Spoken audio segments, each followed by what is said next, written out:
Yes. People, what's going on? Ziga Talks Football. We're back again with another video. And today I got my boy Northside in the building. We don't always agree on opinions, but we're amicable. It's never a dull moment when you see me and the Northside on the same stream. But how you doing, bro? I'm good, bro. I'm good. Listen, I just dropped a video on my channel called Northside Exposed. You know what I mean? Why can't I just be happy? And why am I toxic and negative? So, yeah, man, listen, you got to laugh at yourself sometimes. And you know what I mean? A little bit of gist, a little bit of banter. But yeah, man, so I don't just clip up others. I clip up myself. You know what I mean? But yeah, man, love for having me on. Big up to you. All right, enough said. People in the chat, do me a favor. Make sure you do hit that like button. And of course, check out Northside's channel. Also, the link will be in the description. And I will make sure it's in the title also. I don't know why YouTube does this thing where sometimes it goes red, sometimes it doesn't. So let me just make sure it's beeping up blue right now. There you go. Northside's name is in the title, so make sure you guys do check that. And also in the description, there's a link to SofaScore. Go check out the title sponsor. And if you haven't already done so, subscribe to the channel. It's absolutely free, and we're on the road to what, 30K? So let's try to get there as soon as possible. And people in the chat, do me a favor, hit that like button also, because we need to get you guys hitting that like button. And I can see a bunch of people already joining on Twitter also. But yeah, let's get into a Northside, man. Talk to me. You know where we're gonna begin, right? You know where we're gonna begin. We're gonna have to begin with some of the performances lately, bro. You did not expect this kind of performances from certain players. Kai Havertz, Havertz, who else? I can't even name all the names. Jorginho. There's just so many good, outstanding performances. Do you have anything positive to say on them before we go into talking about proving the haters wrong and stuff? Yeah, listen, I got a lot of good things to say about a lot of this team. Let's start with the players that I've had a lot to say about. Kai Havertz. Now, I don't like the style of player he is. I like technical footballers. I like footballers that are consistent. I like footballers that give me differences in their performances. But I have to say, as of lately, he's been playing very well. Sheffield United, he was very, very good. Very good. People talk to me about, oh, Kai Havertz does things off the ball. I think he was instrumental in the way we were building up play. I think he was involved in the way that we were building up play. I think he took his goal excellently. I think Kai Havertz had a very, very good game. And I think he done a lot of things wrong, which is why I didn't nitpick when Jorginho gave it to him literally on a plate in the box and he failed to control it. He would have been one-on-one with the goalkeeper. I still said he had a very, very good game. Very, very good game because he contributed more than just the goal. He contributed for the whole time he was on the pitch. For me, that's what I expect, especially when you're on big wages and you were bought as our third highest signing ever in this club's history. That is what I want to see. So when I see those performances, I'll big it up. Jorginho, I've always said I like Jorginho as somebody that can play long balls in from deep. I don't like him just doing the defensive duty because I think he can be beat. And I think Jorginho played very, very well. Like I said, his passing range from deep gives us something different to Odegaard. He's got a different vision that he can play better long balls. And I think his weight of pass from deep, he finds the front three. And big up to him. He's been consistent. You know, there's times where we've seen Jorginho have one good game, then two bad ones, then two good games and three bad ones, and that kind of inconsistency. He's been consistent so far. So big up to him. Played very, very well. Martin Odegaard. I've been very critical of Martin Odegaard because we've seen times where Martin Odegaard plays really well. He's fantastic. There's other games where Martin Odegaard plays well for 45 minutes or doesn't play well at all. And as a captain, I feel like a captain has to be the standard and the example for the rest of the team. A captain has to be dropping at least 8 out of 10s every game. You are the captain. So you're entrusted by the manager to be the example. And listen, I think Odegaard was pivotal to everything we did well against Sheffield United. And I think he was pivotal for the whole game. He didn't just give us one good half. He gave us a 90-minute performance, which once again is what I want to see. I want to see consistency. I want to see the weight of pass, his distribution. When he received the ball, he was laying it off and passing it fast. He wasn't slowing us down or playing a safe pass. He was playing like a number 10. He was giving the front three service, catching Sheffield United's defense cold and releasing that ball faster. So big up to Odegaard. Great performance from Odegaard again. For me, my man of the match against Sheffield United. Kiwior, a player that I don't rate, a player that I'm still yet to be convinced about. Lately, he's been very, very good. Very good. And I much prefer him playing as a left back, an actual natural defender, than somebody like Zinchenko, where his weakness is to defend. I think Kivior, not only has he been defending well, but he's also helping Martinelli, which is something that Zinchenko doesn't. Saka gets that help on the right-hand side with Ben White overlapping. Martinelli never has that type of help. If you put two men on Martinelli, all of a sudden you start to nullify him. I think Kivior was good in going forward, but he didn't forget his defensive duties. And that is one thing that I've liked from Kivior. So another good performance by Kivior. And yeah, everybody played well. Declan Rice, I haven't criticized Declan Rice, to be honest. So Declan Rice played well. The rest of them I'm not really going to get onto. I haven't really criticized the rest of them. So I wanted to highlight the players that people think, I can't give praise to. And just because I call out their deficiencies doesn't mean I can't call them out when they have good games. And they've had good games. I had no complaint against Sheffield United. Also for this manager, well done in getting off Saka in 45 minutes, getting him off. Job was done. Get him off. Rest him. Good management. Getting off Martinelli. Get him off. Good management. This is what I want to see. Giving time to players like Partey. This was a game where Sheffield United wasn't physical. Bring on Partey. There's a low risk. There's always a risk, but there's a low risk of him getting re-injured. Bring him on. We're playing well. Bring him on. Jesus, get him up to speed. Bring him on. This is a perfect game. We had it wrapped up by half-time. Bring him on. Good management by the manager. Bringing these guys off, our star players off early, and bringing on other players that need to build up some momentum because we may need to use them, i.e. the first leg against Porto. That's what I want to see. So no complaints about Sheffield United from me. There you go. You can't really complain when everything's going well. You can't really be upset or angry. You can't really see you can't really criticize too much when things are going well. So I completely hear you. And bro, it's refreshing to hear you being happy. Because I feel like as Arsenal fans, we're always looking for some issue or some problem. I even seen some people starting to say, you know what, we could have scored more goals versus Sheffield. Sheffield United. That's a good problem. That is amazing. Like when but you know what, they need to somehow do what you said.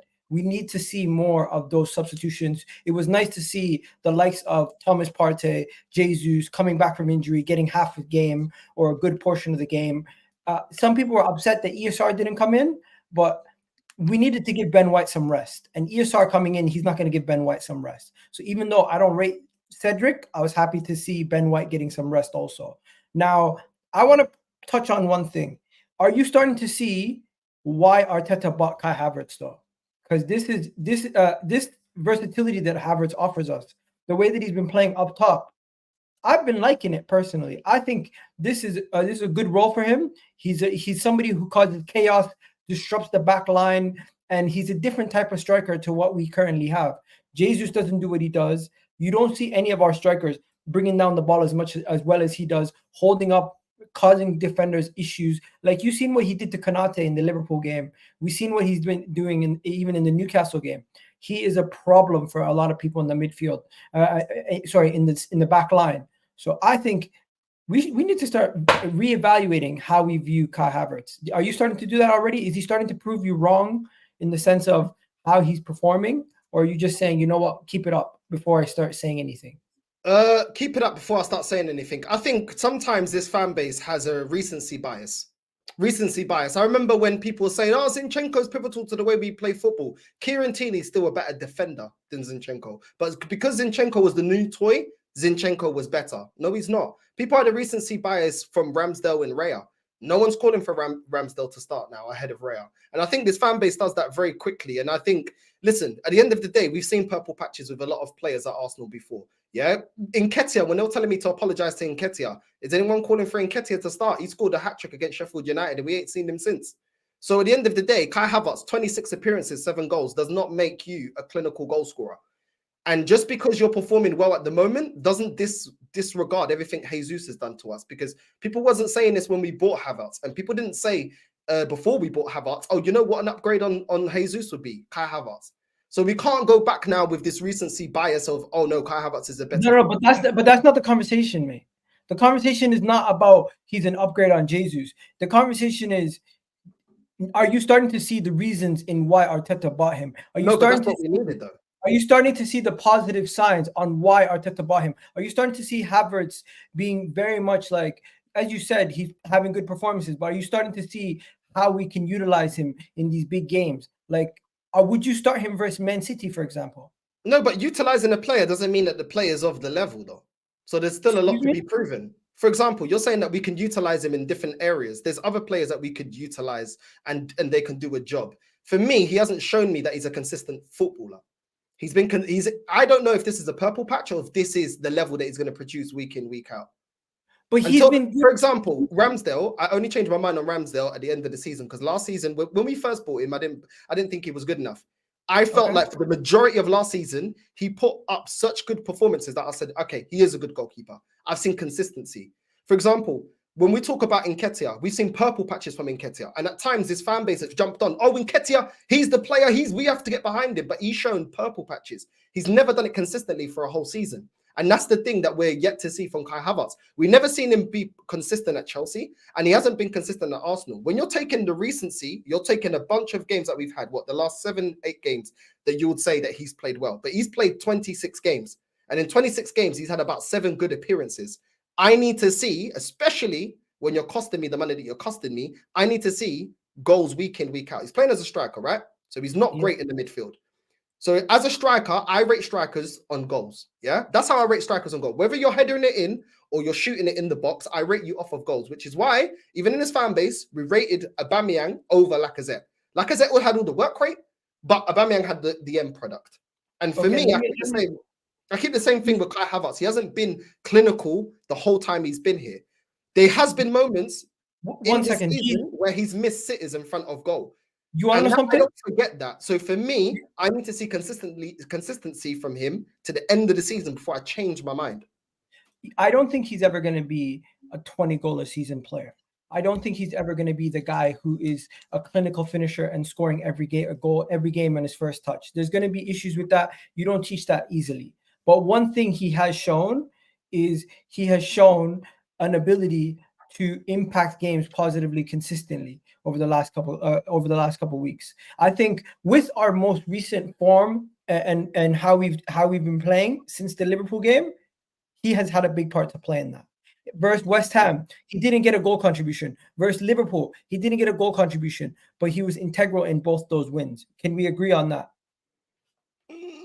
I wouldn't say he done something that nobody else can do. I don't think Jesus couldn't do that. I don't think Jesus could have done what he did against Liverpool, how he occupied the space consistently throughout the game, how he gave the strikers so much the center back so much issues and caused so much chaos in the mix. Martinelli's recent form has also coincided with Kai Havertz's performances as a striker. And not only that, before when Trossard was in the 8 and him and Trossard were switching throughout the game, it also added a different element to our game where it caused so much more disruption throughout the team.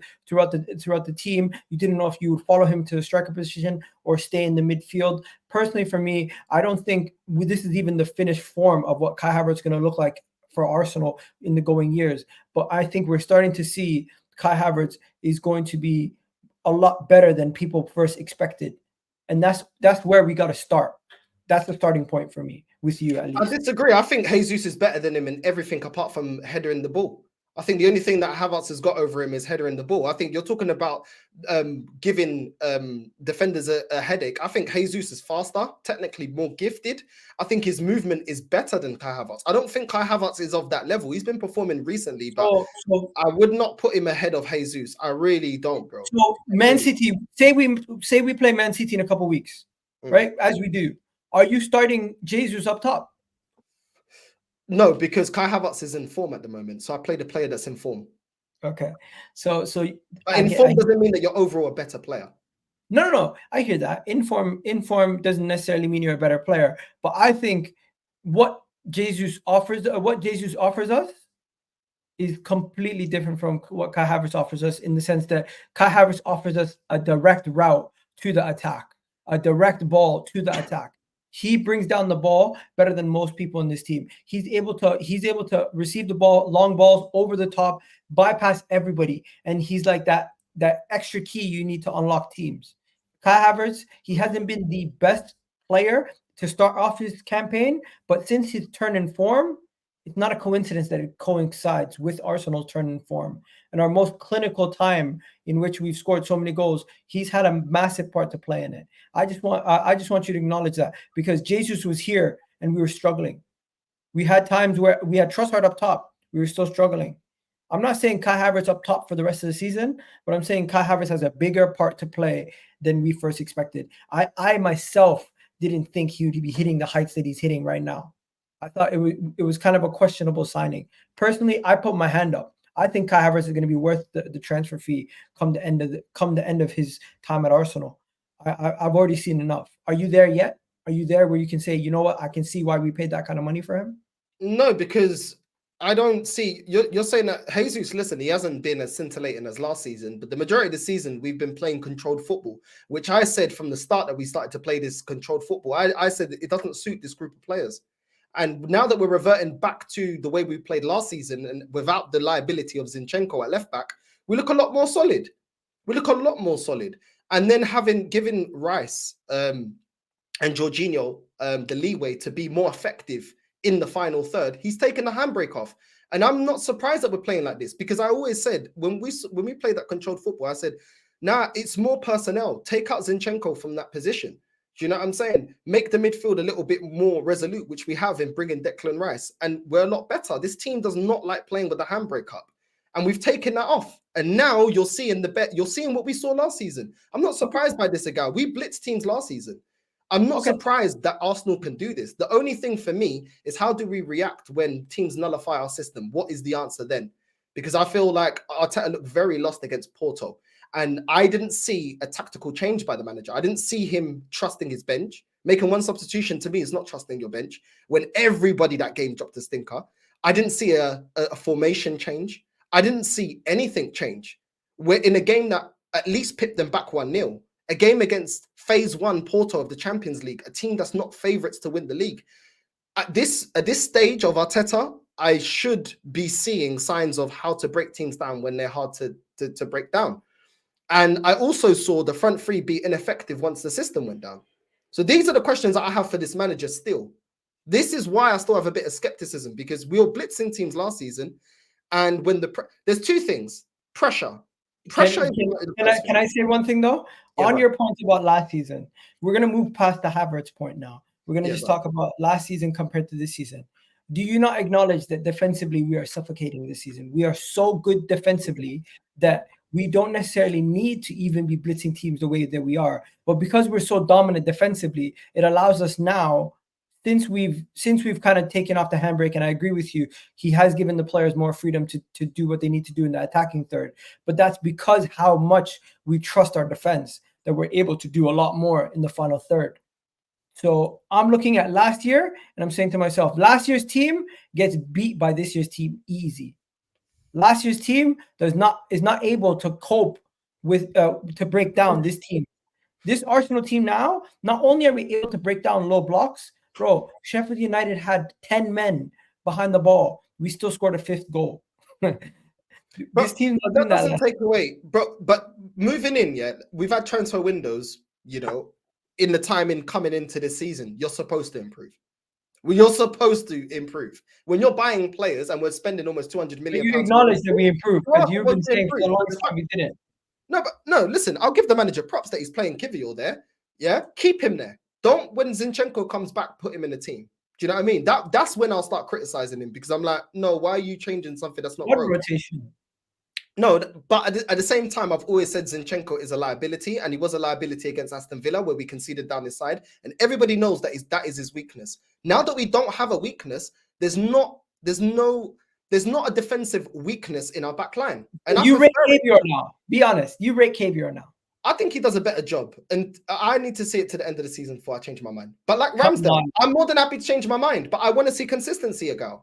So he's starting to prove you wrong, though, at least. He's starting to get me to start to think, okay, maybe there's a better player in there than I thought there was. At the end of the season, if he continues like this, I'll say, you know what, I was wrong on him. I have no problem saying I'm wrong on a player. I want these players to prove me wrong. I want this manager to prove me wrong. But when I got questions and I've not seen the answer, I'm going to bring it up. Like I said against Porto. And this is why when you say we're getting all these chances, None of that helped us, and our defensive solidity didn't help us against Porto. We still couldn't get a goal back. Defensive solidity doesn't have anything to do with scoring goals. We were unable to get through them. And that is something that the manager has to overcome. Okay, and every okay. great manager needs to overcome that. And I think Then let's- when Arteta needs to make his money, at times, these are the times where a manager makes the difference. I'm thinking about Mourinho with Porto. I'm thinking about Conte when he went into Chelsea. Nobody expected him to win the league. There is a time where your manager gets you over the line, not just the players. And a manager changes something tactically. When Conte introduced the three at the back, that was a managerial change with a squad of players that weren't all his. There are times where the manager needs to be the difference. And when we're coming up against dark arts and teams kicking back, Arteta needs to show me that he is able to manage us out of that game, because player for player, we're better than Porto. We shouldn't be qualified by them.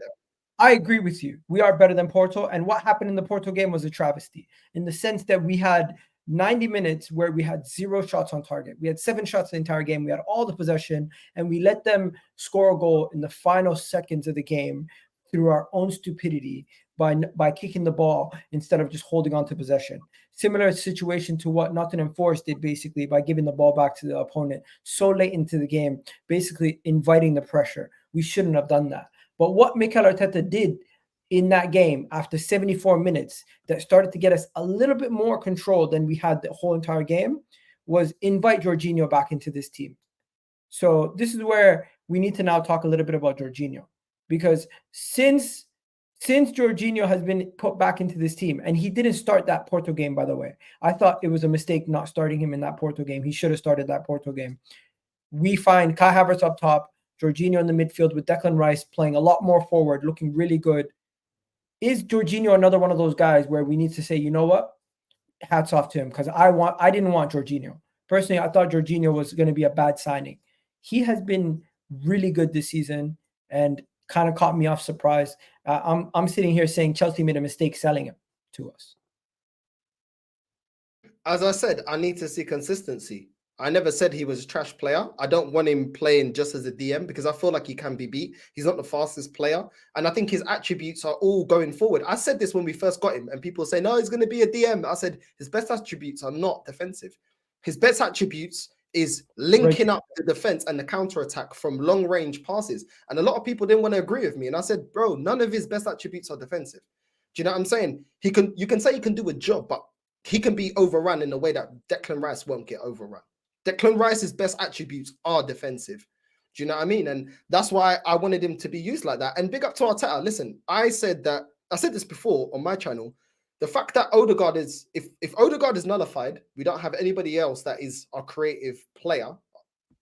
We're kind of like Trent with Liverpool. You nullify one player, you nullify a lot of the creativity. With Jorginho, he gives you a different side to the creativity. Odegaard will link up play and play the killer ball in the final third, but Jorginho will spring counter-attacks and catch opposition out playing a high line and cold turkey. And I think the combination of both is exactly what we need. We don't need to be predictable. And it's nice to have, like I said before, different tools that we can use.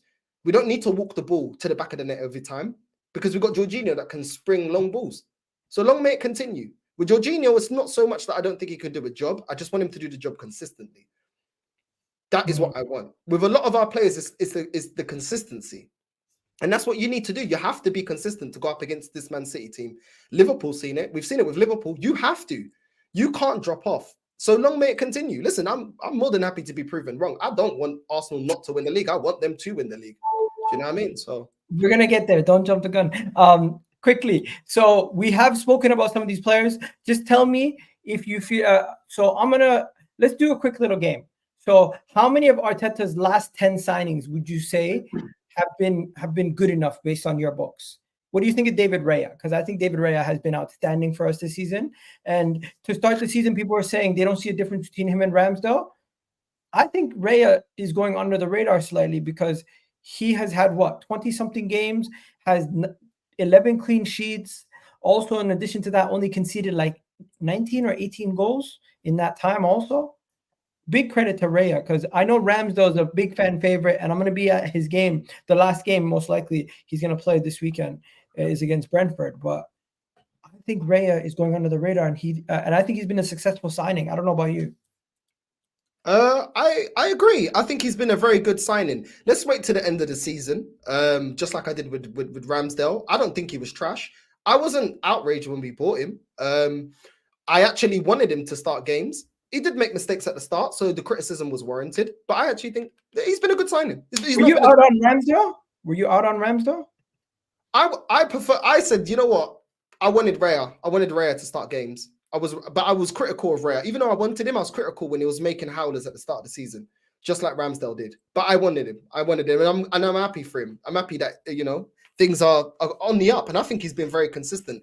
And he definitely deserves praise. I think he's a very good signing. Yeah, I think he's been good. Fair enough. Well, guys, we have over 192 of you guys on X, and we have 78 of you guys on YouTube. Do me a favor, hit the like button, and of course, follow me if you're on Twitter, and of course, check me out on YouTube. Also, Eagle Talks Football, and don't forget to check out Northside. He's going to be live in about 35 minutes with what's the Benfica and who? Rangers, Europa League. Rangers, Benfica and Rangers. There you go. You got a proper Europa League tie right there. But let's get into it. We don't have to deal with that anymore, do we? So Northside, we're gonna kind of go through these quickly. Declan Rice, we both agree, good signing, right? Timber injured, too early to say good or bad. We're gonna kind of move past those, right? Havertz, your jury's still out on him, but you're starting to like what you're seeing. Jorginho, same thing. Cavior, same thing, right? Yeah, give you a like Havertz. Yeah, same thing. Okay. Trossard, successful? I think he's successful. Very good player. Very good player. I wanted him. I'm happy for him. And yeah, long may he have more game time, because I feel like out of the front three, he's been probably the hardest done by, I'd say. Okay. Zinchenko, I think successful signing based on how he performed last season. Zinchenko? Yep. Not as a left back. If I'm rating him to where the manager plays him, not good enough.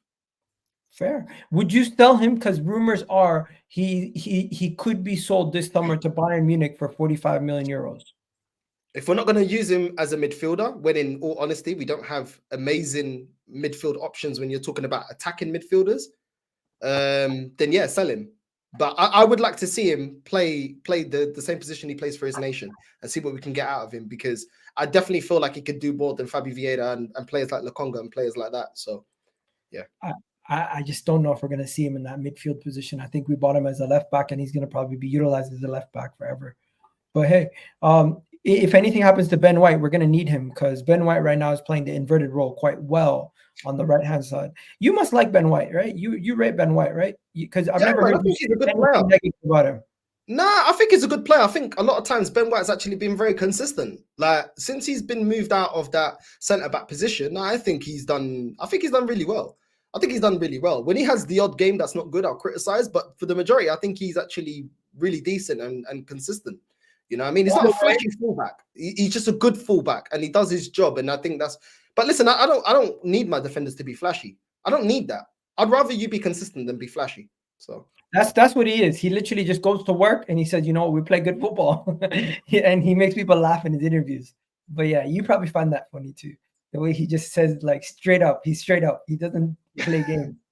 I love that kind of shit. But hey, this guy's saying, is this Ramsdale's last game? I think it is. I think Ramsdale's sold in the summer. I don't see how Ramsdale stays. Like, personally, why would you stay if you're a backup and you're not going to get any minutes? Like, even FA Cup, Cup games are not enough. He's not even getting Champions League minutes. Like, I don't know about you, man, but I think he's gone.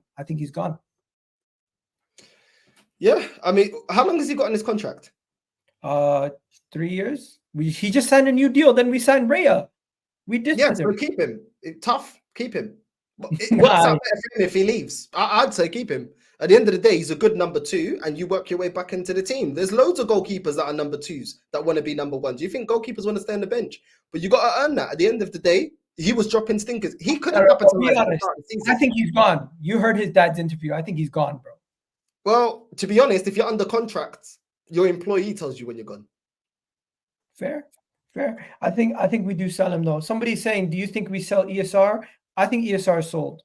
I think ESR is sold. He can't stay fit, and when he is fit, really and truly at this point, he's end of bench guy. I get rid of ESR and I bring in a Xavi Simon. I don't know about you. That guy's a baller. Like, Xavi Simons, I remember when we faced him at his old club, he looked good, but I don't know if he's the player, because I feel like we're so close to being champions. We need players that are going to take us to that level. I think Declan Rice was a signing of that magnitude. I don't think we should be looking anymore about, can a player do a job or is he decent? No, we need now players that are world class or just below world class, because now we need players to get us over the line. We're no longer a team that, we need to, find the system and find the starting 11. Now we need players that are going to push the starting 11. That's how you become champions. We don't need rotation players, and I don't feel like he's of that level. Even if you think he's a good player, I don't think he's of that level, in my opinion. And that is the stage that we're at. We're 2 seasons in a row. We're in the title run. You now need players that are going to deliver, like Declan Rice.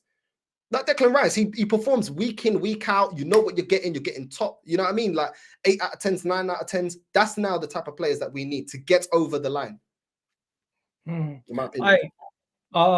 Ivan Toney deals off the table. Apparently, Arsenal are not going to be going for him. It doesn't look like there's any serious conversation about the striker situation right now with Isaac. Nothing with Isaac. Nothing really with Victor Osimhen. I don't know if we're going to even sign a striker, bro. I think it's looking like the main focus going into this upcoming window might be a midfielder. You think that's a mistake? Of course it's a mistake. Once again, if that's the truth, Arsenal doing the bare minimum. We need somebody to rotate with Saka. We need a striker. I'm talking about a proper striker that's going to guarantee me at least 20 goals a season. Somebody that can change the game. Somebody that would play against Porto, and even though the system's nullified, you give them half a chance, they score. That is what we need. And I know the market of strikers isn't great, but there's better options out there than what we've currently got. Havertz isn't a gunman, that's a fact. And neither is Nketiah, and neither is Jesus. So we need to add what we don't have to give us something different in games like that. And that's what I look at. And I also feel like, we do need another midfielder. I'm not saying we don't need another midfielder, but we need a striker and a right winger and a midfielder. And I also think that if we win the league with this team, do we need a striker? Yeah, we do. Because if we don't win it, people are going to be saying, but only if we had a striker. It's the same as last season. Oh, if only the bench wasn't light. If only we had another centre-back instead of, relying on Kivior and Holding once Saliba, I think it was Saliba that got injured. This is the problem. When we don't strengthen what we need to strengthen, this is what happened for the last 20 years. Every time we don't get over the line, if only we did this, if only we do that. And I'm kind of sick and tired of that. Let's go and address that. Let's not give this club excuses as to do the bare minimum. Because if you get those players, then you can be like, right, we've addressed everything. Fans like myself that don't rate Mikel Arteta as an elite manager will now start to believe more. My criticism of this season comes to, what are you doing against a low block? But it also comes to, you knew the bench was light. We needed to address that. You knew that we needed a striker. Those are 2 things. You could have at least tackled one of them, and you didn't do that. So you allow that to potentially one of the 2 being our Achilles heel. We shouldn't be doing that. Okay, talk to me about my man. Ollie Watkins, did you know he's older than Ivan Toney? My man's 28. Who's that? Ollie Watkins is 28, bro. Who's calling for Ollie Watkins to come to Arsenal? I think he's decent. Bare people are calling for him because this season he's on like 10 plus assists, like 14 goals in the league. He at Aston Villa. It's crazy, but I don't think Ollie Watkins is a target that Arsenal are going to look at. But this Gertze guy, bro, man has a good celebration. People are overhyping him. I don't think I agree with. I messaged you the other day. I'm like, bro, what do you think about him? Tell the people what you said to me. I said he's a decent striker, but he's not worth the money that they're going to want for him. They're going to at least want 100 mil, because when you buy him, 90. Well, this is what I'm saying. And probably once you get wrapped up with all the add-ons, probably going to be pushing 100. But even at 90, he's not worth 90. Was Darwin Núñez better than him when he was in the league? They're roughly the same. You're looking at roughly the same stats. You're looking at roughly the same type of player. And look how long Gonzalo Ramos. Gonzalo Ramos, another one. A lot of these strikers, these 3, I feel like Darwin Núñez left a bit early, and you can see how hard it was for him to adjust to the Premier League from the Portuguese league. And I don't see how this player is way more clinical. He's got 18 goals in 20 odd appearances for Sporting. you're probably going to need to half that if he comes to the Premier League. You know, we saw it with Darwin Núñez. Darwin Núñez for Benfica was putting up around those numbers. When's he done that for Liverpool? You know, so it's a big jump going from the 6th strongest league to the strongest league. Do you know what I'm saying? And he's not that fast. He's technically good. But even in a game where Gyökeres was in a sporting team that dominated Benfica and beat them 2-0, should have been beating them 5-0, and he missed a lot of chances. Now, if we're looking for a gunman, I don't believe that this is the player. If people got questions about Ivan Toney, you should have a lot of questions about this guy. And when people say to me, "Oh, but he did it in the Championship," so did Mitrovic. So did Mitrovic. But was he in the top 3-4 strikers in the league? No, he wasn't. So what are we talking about? I personally, for me, man, I don't think the striker market is good enough to be spending 100 million plus on a player. And this comment right here, I see it every day. Santiago Gomez from Feyenoord. Bro, if we're spending money on players like this, he's an Eddie Nketiah replacement. He's not a starting striker for Arsenal. But we're going to be spending ridiculous money on a player like a young player like that. I don't necessarily think it's a bad signing, but we cannot be spending our money to try to develop a player. Leave that to West Ham. Leave that to Brighton. Leave that to the other teams. Personally, for me, we need a finished article. If we're going to go sign a Victor Osimhen, if we're going to go sign a Vlahovic, if we're going to go sign a Ivan Toney, I'm more down for that than going and spending money on a Santiago Gomez and spending 60 million on a Feyenoord striker who we don't know if is guaranteed going to be good enough to start for us. Bring me Rodrigo. Yo, if Real Madrid have to sell a player, I'll buy Rodrigo. I don't know about you. Forget about striker. If a player like him becomes available, you're not telling me you're going to go do it? No, he's a baller. He's a baller. He's definitely a baller. But would you say forget about the striker and bring in Rodrigo? No. There is no forget about nothing. It's about address what we need to address. That's what we need to do.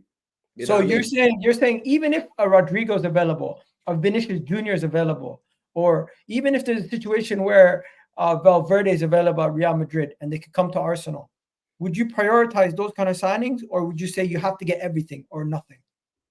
No, for me, you got to go and sign the players that are necessary for us to get over the line. We've got a bench that the majority we need to get rid of, so that will bring up money. Wait, how many people are you getting rid of? Huh?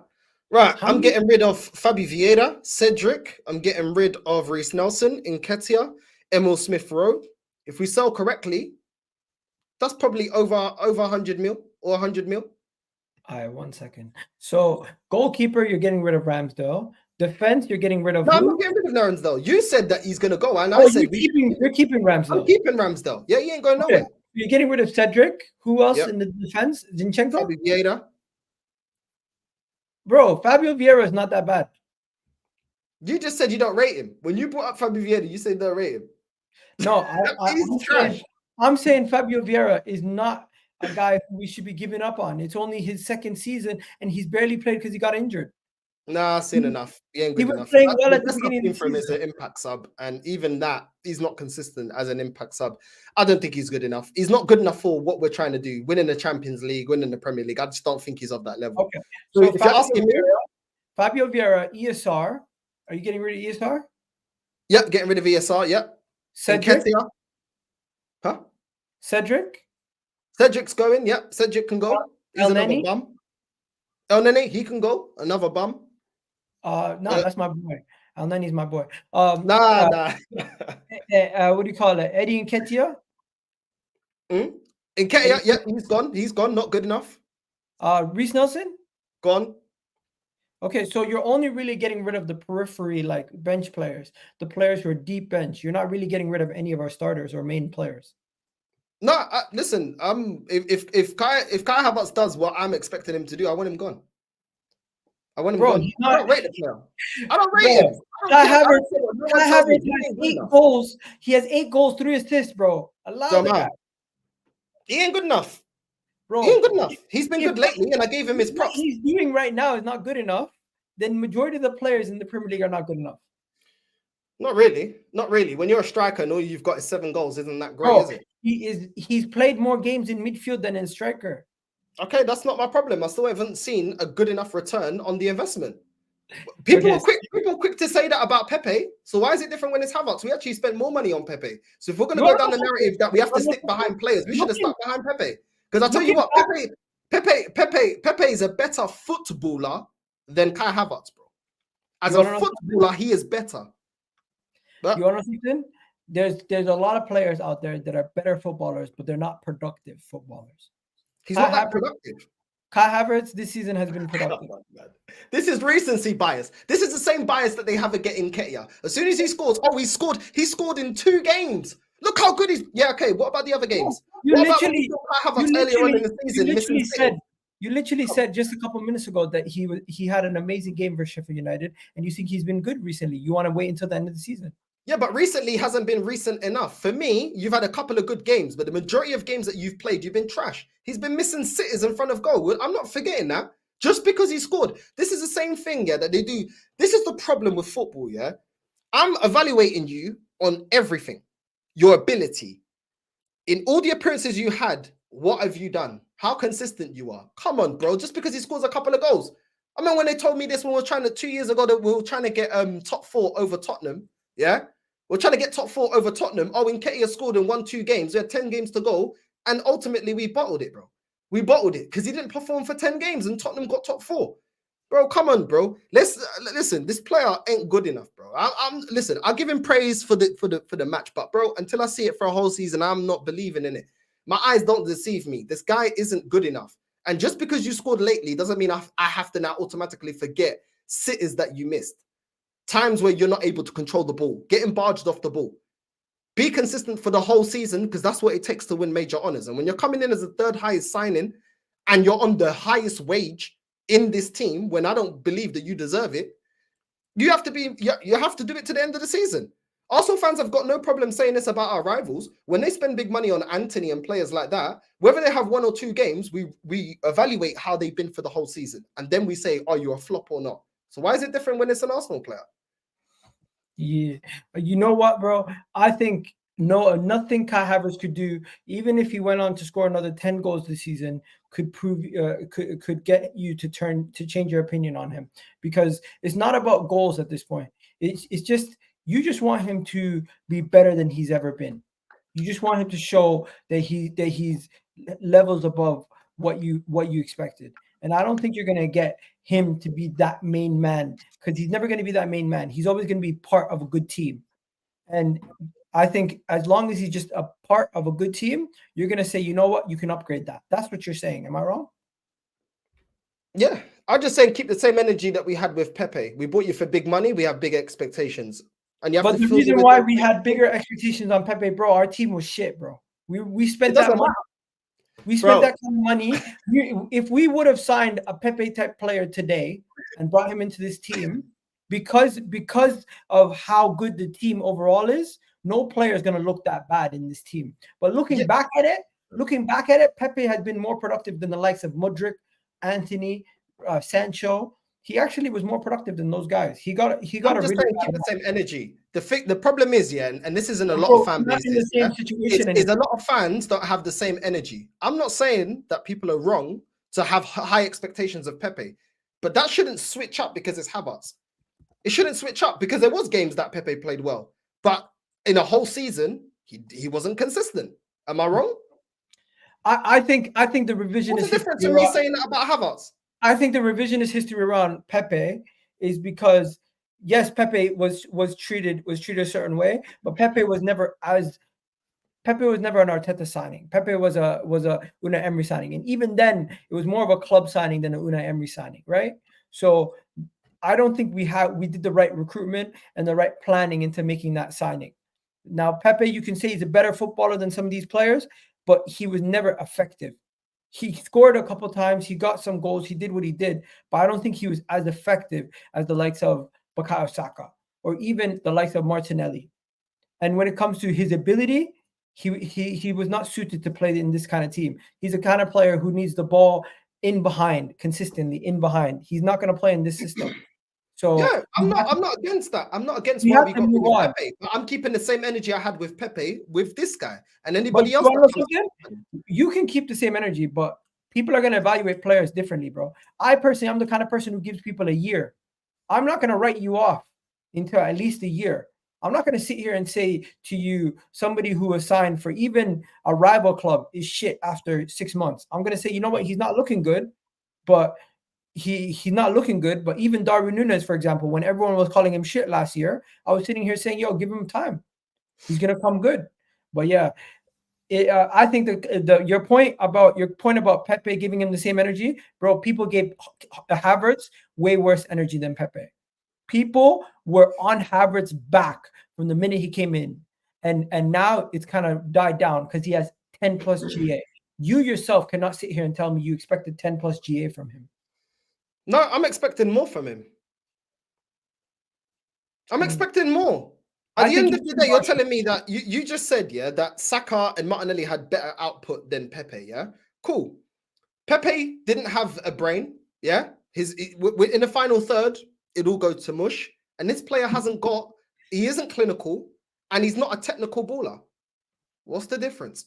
When we're talking about being productive, this guy has not been as productive enough. Kai Havertz, 65 million pounds, bro. Bro, one thing we're not going to say about Kai Havertz is that he's not smart. The guy, Kai Havertz definitely has a football brain. He might not be as physically gifted as other players. He might not be the most tricky guy. He's not clinical, which is what you're bashing Pepe for. He's not clinical, which is what you bash Pepe for. He's not clinical. I'm not bashing Pepe for being clinical. No, you criticize. You didn't bash, but you said that with Pepe, he wasn't clinical, right? That's what you said. He wasn't, which I agree with you. Yeah, he wasn't clinical. The other factor was he was unable to actually play to this system. He wasn't technically gifted enough to play. Yeah, and I'll give you that. But this player as well, Kai Havertz, is not a clinical goal scorer, bro. But Kai Havertz is not signed to be a clinical goal scorer. What Mikel Arteta You're playing as a striker, you need to be clinical, bro. Bro, Mikel Arteta is using him as a sledgehammer, an extra body on the pitch that can help unlock teams. When we're facing 90% of these teams that are low blocks, Kai Havertz has been an integral piece to unlocking that. Okay. Now, he might not be always getting you the goals, but he's always in the right positions, either to get the ball, to knock it down for the likes of, Gabriel Martinelli, or to get the header last minute versus a team like Brentford. He's doing his job to a T. Now, I don't think I ever seen a situation where Pepe under Arteta was doing his job that well. But yeah, we got some people in the chat. We got my guy, African Gunner. He's like, yo, bro, you're being harsh on he's too harsh on Havertz. He'll never rate him. That's what it is. Do you really think that? I guess people would have said that to me about Ramsdale last season. And I've just told you that at the end of the season, I changed my mind on Ramsdale. So I can change my mind, but at the moment, my eyes don't deceive me. And he's not good enough. And like I said to you, at the end of the day, attacking players, they need to get the numbers up. And he is not a clinical scorer. So would I go for Mudryk if Arteta wants him, yeah? Would you? I can't believe you said that. Would you go for Mudryk? Listen, bro, Arteta, I think Chelsea is such a shit club where any player who's in there right now, you can't evaluate them properly. Do you rate any of their players? Would you take any of their players? There are players that I do rate, but he's not one of them. He's not one of them.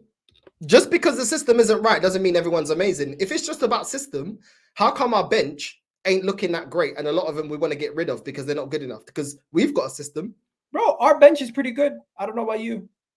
No, it's not, Agal. No, it's not. Did you see these last couple of games where we've been dominating teams and blitzing teams, the bench hasn't come on and got me an assist, and got me a goal, and forcing us to think, oh, you know what? You should be a starting lineup player. Come on, let's be real. And these are games that we're dominating. We're dominating possession. We're about to have a fully fit squad.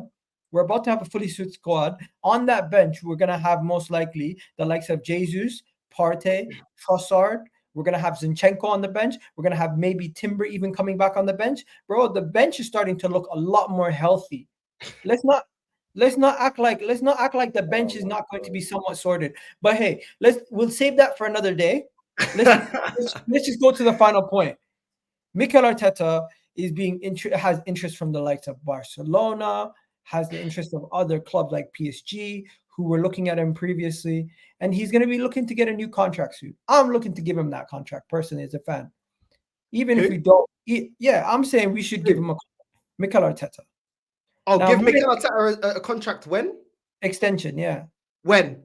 As soon as possible. No. Sorry, no. Has he won me anything yet? He So could. we're rewarding something that he's not accomplished. What? One Because he second, won one a second. game. Don't you think we can win the league? One second, one Sorry, second. no. Don't you think we can win the league? No. Huh? Don't you think we can win the league? We can win the league. Why? Explain to me. What do you mean? Why can't we win the league, bro? Okay, let me tell you this. We're You 2 asked points me, off top. You asked me, and I'll tell you exactly why. We have not addressed two areas we needed to address. We're reverting back to the football that we had of last season. Yeah, we still don't have an answer to breaking down low blocks or mid block or whatever people want to call it. We don't, because you couldn't explain to me how we broke down Porto. The manager looked lost. I didn't see any tactical change. You didn't say anything when I said that, so don't now start saying something. Okay. There's still questions about this manager, and he's not got me over the line. If Mikel Arteta wins me a major honor, 100% I will revert everything I said about this manager, and he deserves a new contract. But I'm sorry, until the season's over, and I know what we've won, you don't deserve a new contract. Okay. You don't deserve a new contract. I'm sorry, no. Because you showed me again for another season that you can't get it over the line. We need to break down some of the things you just said. First of all, right? Let's break this down. Rewarding failure. One second. Let's break this down. Burnley. We played. Burnley played. How did Burnley play? They not Newcastle. They played a mid block. What did we? Who unlocked that team? Did we not have the likes of Kai Havertz? None of these teams set up the way Porto set up, and none of these teams defended the way Porto. Okay. You want to talk about Porto? Let's talk about Porto.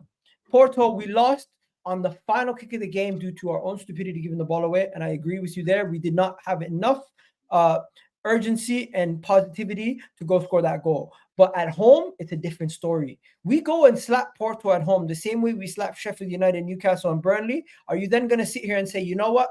The manager shown me that he's going in the right direction, and even if we don't win, I'll keep him? Or are you only saying we have to win for you to keep him? No, because at the end of the day, whether you judge him that he has to deliver this season or next season, eventually he has to get us over the line. You can't. That's unavoidable. Bro, I think we can win the league this year. We're playing the best football. He still has to do it. But he still has to do it. You don't just get. For me, you don't just get rewarded before you've even accomplished anything. Like for example, when Tottenham's manager Big Ange got that award about manager of the season or whatever. That was a joke. That was exactly why, because it was premature. It was premature. He hasn't done anything yet, and we haven't seen where he's going to finish at the end of the season. So if that is premature to give him an award before the season's over and classify him as manager of the season, I think it's premature to give Arteta a new contract. I have no problem if this manager wins me a major honor. I have no problem giving him a new contract. But he hasn't won anything yet. Let me ask you this. Is this the best Arsenal team you've seen since the Invincibles? It is, yeah, it is. So based on that, the ability to build a team to this level, to get a team this competitive, you don't think that is warranting of a manager to keep him in his job? Because don't forget, this is Arteta's first job. This is his first job in football. And not only was he able to rebuild the whole club, fix the culture, get us signing the right players, he had us competing against Pep and Klopp, who are two Premier League legend managers. Bro, sometimes we don't. Bro, we were 93% of the league last season, top of the league, and we bottled it. Let's not go on like we haven't seen us be scintillating, breaking teams down, and then when it's the crunch end of the season, we capitulate. So I'm sorry. That is not my feeling. That is a fact. We bottled it last season. And I'm still, and the reason why I'm skeptical of this manager is that other 7%, can you get me over the line? Because that is what defines a manager that is elite and a manager that is not. We don't rate Brendan Rodgers being a nearly man with Liverpool. We don't rate Poch being a nearly man with Tottenham. It's all about getting over the line. And as of yet, he's not got me over the line. Like I told you, I will change what I'm saying if I see trophies. I am not going to forget what happened last season, and I'm not going to forget what's happened I'm not even going to bring up the 20 years. Since this manager's been here, you've not got me over the line yet to win major honors. So you should be rewarded based on achievement. You win me a major honor, you deserve a new contract.